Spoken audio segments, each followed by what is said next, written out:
In this video we want to look at all the optimization features for producing sectioning planes in para3D, and we have a look at this project Cornea T from FH Mainz for Luminale 2014. What you can see is a loft object, and this is our basic object. You can see that it's a loft from one letter to the other, from an A to a C to from a T to an E, and what you can see is that it has a lot of polygons to have a really smooth object.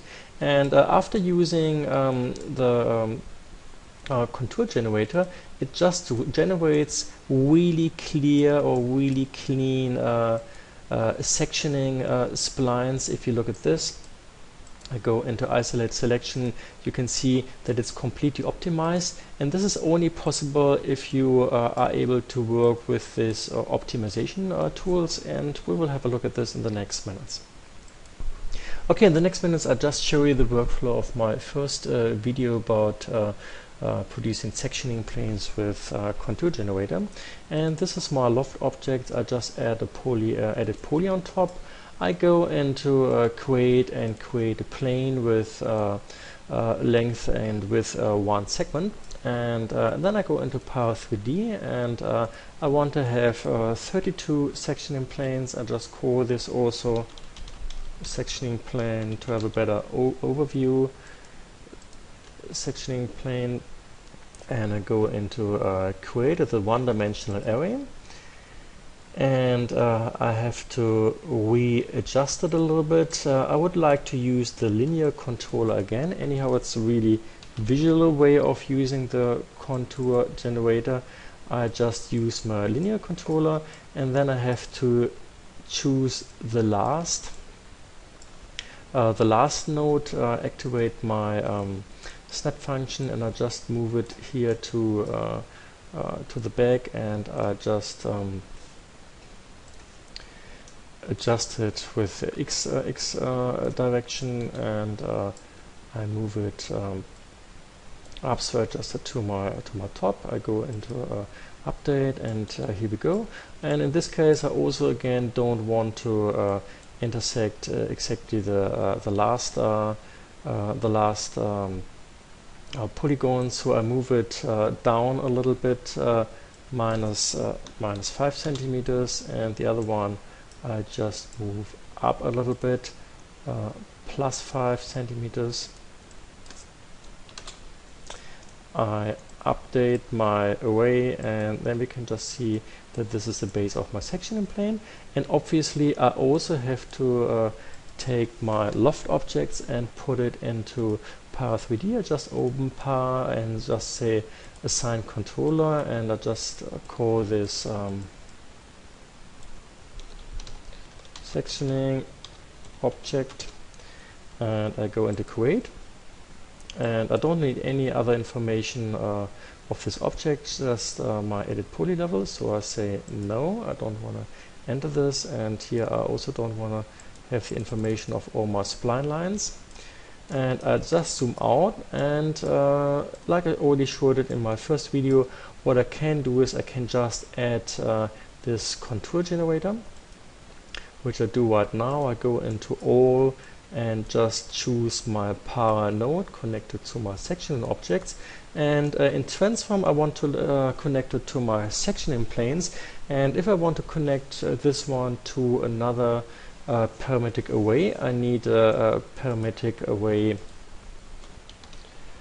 link controller. I just double click at this, and again this one I move a little bit to the right, and I can just connect this node or controller to my sectioning plane node, and I have to select this, also probably select my transform parameter and update this, and then we are already quite close producing our first contour with my sectioning with my contour generator. I can't get into my settings right now. What I have to do is I have to say right mouse click and say uncheck all, and if I do this, then you can already see that this is working properly. The last thing I do is I don't have this 32 count here. It has to be the same amount of counts like in my array. Here in my sectioning plane array, and there's this little trick. I just go into add-on and say array size. I just place this here, and I connect this array size to my first node, my sectioning plane node, and I also connect it to my sectioning contour generator. I select it and go into update. Okay, now you can see there are only 10. Actually, I wanted to have 32. I go again into update all controllers, and here we go. I have 32, and it updates my contour generator, and it also updates my sectioning planes, so they are well synchronized. Okay, last thing, and then we are at the same level like in my first video. I go into generate contours now. I select my para members, and I go into isolate selection, and we just see what my spline lines look like. And if I go into my spline lines, you can just see that they consist of very many vertex points, and this is what we would like to optimize now, and this is what we want to work on now the next minutes. Okay, to have a better picture of the whole thing, I can select all my nodes and controllers and just say right mouse click, and I go into arrange. This just means it organizes it a little bit better. It looks much more neat, which is quite good. And then I go into my contour generator, and the first thing we quickly want to talk about is a typical 3D Studio Max thing. You can weld vertices, so all vertices which are close together with a distance of 0.01 centimeter will be weld to one. Close all contours are just deselected. You can use it if you have open spline lines, probably cut through an arc or something like this, then it just will close it, but right now I expect that it's closed anyhow. And before we continue, we have to go out of our isolate selection toggle, because we can't produce any section planes if the section planes are not there, and I only have my loft object. And we just see what happens with my spline lines if I go, for example, to a tolerance of 10 centimeters, and I go into generate contours, and again I choose select para members. To see my section planes, I go into isolate selection toggle, and we look at my first plane. We just see that already the letters are gone at the front, so it's optimized. It just calculated it that all vertices are welded in a distance of 10 centimeters, which is definitely quite something. So if I go out again and I just say in terms of 10 centimeters, I go into 2 centimeters. I go into generate contours now, and I just go into isolate selection. Then the letters are already there again of my loft function, and I go into my vertices. But it's not a really intelligent way of doing it, because it just says everything welds together in a distance of 2 or 10 centimeters. There's a much better way of doing it, and this is this optimization tools, and I just change it again to 0.01 centimeters. I go into isolate selection toggle off, and we switch on allow optimization. These settings right now really depends on our geometry. What we do we just use the preset, and let's see what comes out of this. Probably it's already quite good. And I go into select para members. I go into isolate selection, and I just select my first object, and I go into vertices. And what you can see, it already looks quite well. So most of the vertices are just gone, and it really depends on the model how you can optimize it. You can optimize it with going into minimum edge length and minimum angle, and the minimum angle is related to the turning angle. So depending on your geometry, we just adjust it a little bit. We just enter something like a minimum angle 4, I just deselect, I go out of my isolate selection toggle and deselect my editable spline, and I just go into generate contours again and select my para members, isolate selection so we can see it a little bit better. I choose my first spline line and go into vertex points, and this already looks much better. There are just 2 left, and we just see if we can probably optimize it with my minimum edge length. If we extend this, I could imagine that this also will these last vertex points will go away.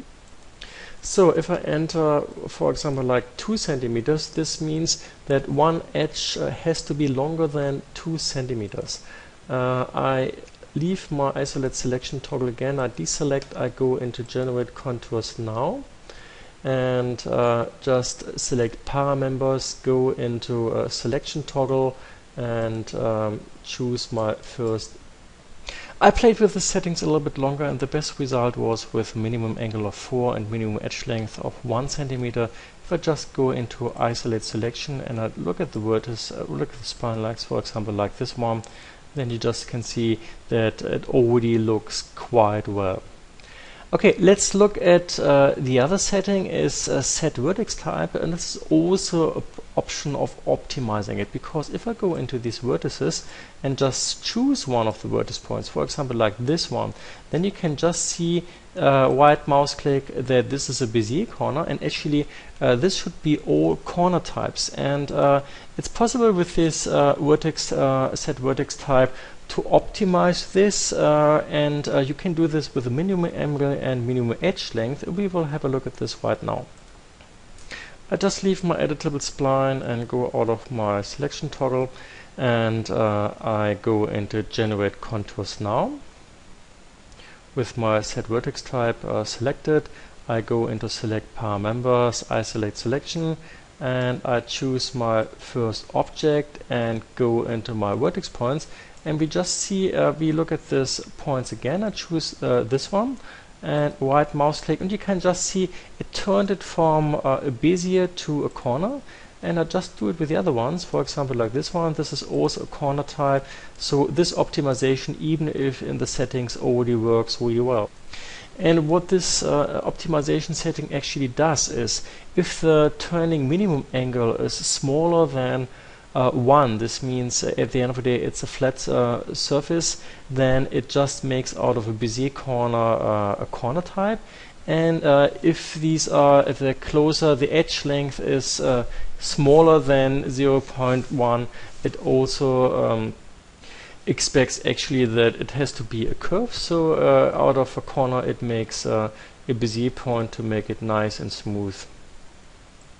Okay, I just opened my scene again. Sometimes it can confuse you. If I, for example, now see my section plane, you can't see all the other information, and this the channels are just switched off, and you can just, or they're just hidden. You can go into show channels, and then you can see all of them. And also, of course, instead of using a linear controller, you can use a random controller or whatever kind of controller you want to use, like I showed the first time.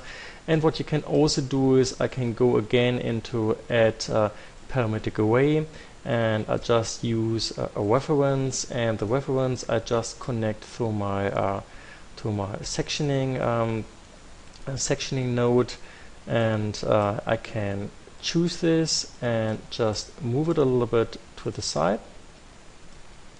Here we go. And if I then go again into select first member in array, I can just add a shell modifier, give them a thickness of, for example, like 1 centimeter.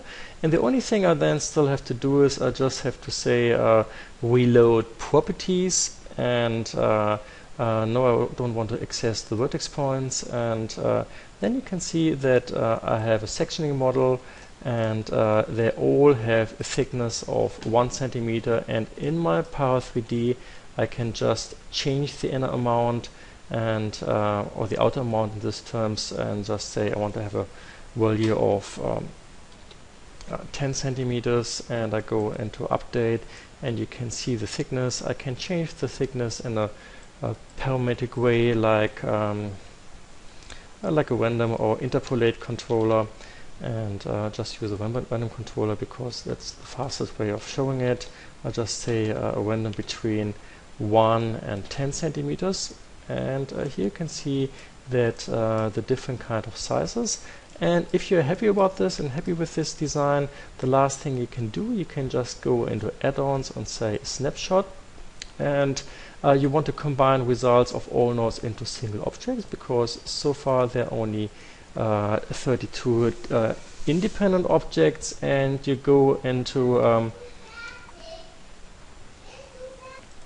then you go into my par node connected to my parametric array, and you choose editable poly or editable mesh. Editable mesh, especially if you want to perform Boolean operation, which is not really necessary here because they don't intersect.